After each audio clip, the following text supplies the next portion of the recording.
Isang mapanghamong pagpapanggap. Ganyan ang ship na kailangang buuin ni na JP at Jolie mula pa lang noong sila ay pumasok sa bahay ni Kuya. Kayong dalawa ang bubuo sa relationship.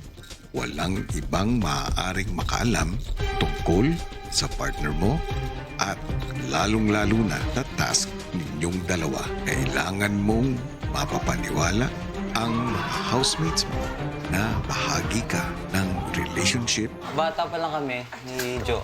Kasama na kami sa Bicol. So, elementary. Yung mami namin, both pare silang teacher. 2-in-1 kayo? Two in one ba? 2-in-1. Yes. 2-in-1 kayo? Pero kasi parang kinakabahan kami at first kasi parang dito lang sa PBB malalaman ng situationship kami. At sa kanilang mabigat na hamon ay nakasalalay ang isang mabigat na kapalit. Housemates, may isang samahan na partikular kong sinubok sa kanila. Nakasalalay ang kalahati ng inyong weekly budget. Pinapaalam ko, sina Jolie at JP ay hindi tunay na magkakilala. Hindi pa kami nagmi-meet ever. At ang resulta ay talo. Parang hindi po sila nasa situationship.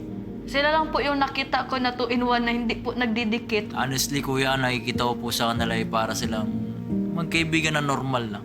Nang matapos ang pagpapanggap, si Jolie naging bukas naman sa tunay na kwento ng kanyang puso. Si Zach yung mas may unang gusto matagal na, pero naunang umamin si G. Tapos nagka-situationship kami.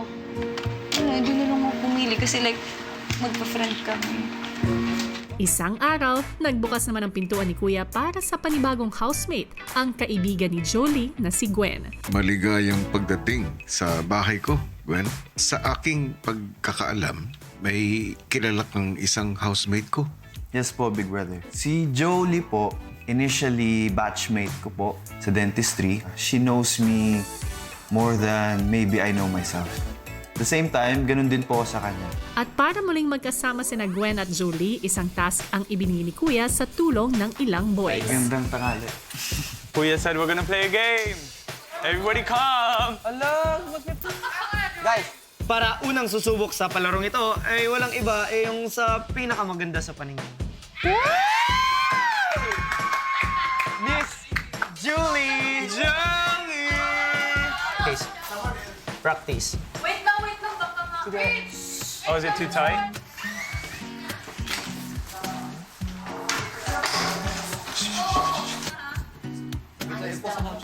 Yeah. Kailangan mo mag-guess. Sino to? Ano yung guess mo? Sino yung guess? Guess. Wala, kahit wala dito? Oo. Si Gwen. Ngunit mula sa matamis na muling pagtatagpo, isang mapait na katotohanan naman ang binitawan ni Jolie kay Gwen. Kasi di ba sabi mo, kapag dinate ko siya, Yeah. hindi mo kami mapapatawad both. Hindi, habang buhay. it's a case-to-case basis kasi. Yeah. Yun. We dated.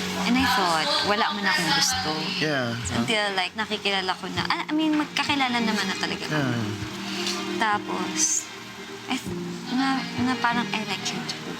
Now. Before. Before.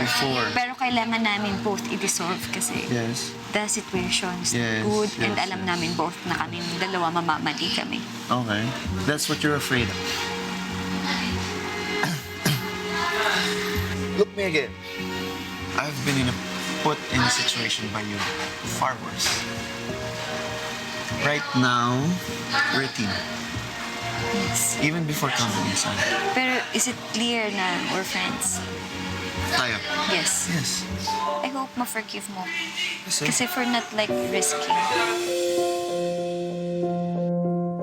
Tuloy-tuloy ang ating hot seat at merong dalawang bagong mukha na nandito for today. Please take the hot seat. Akalain nyo, JP and Jolie! Kayong dalawa, ang hirap din ng naging task ninyo. Sabay kayong pumasok, pero kailangan nyo magpanggap na may situationship? Gaano kahirap yun? Sobrang hirap po dahil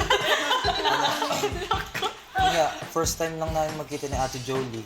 Tapos parang hindi pa kami komportable sa isa't isa. Tapos kailangan namin magpanggap na magkakilala at so, super close. Kaya ang hirap po.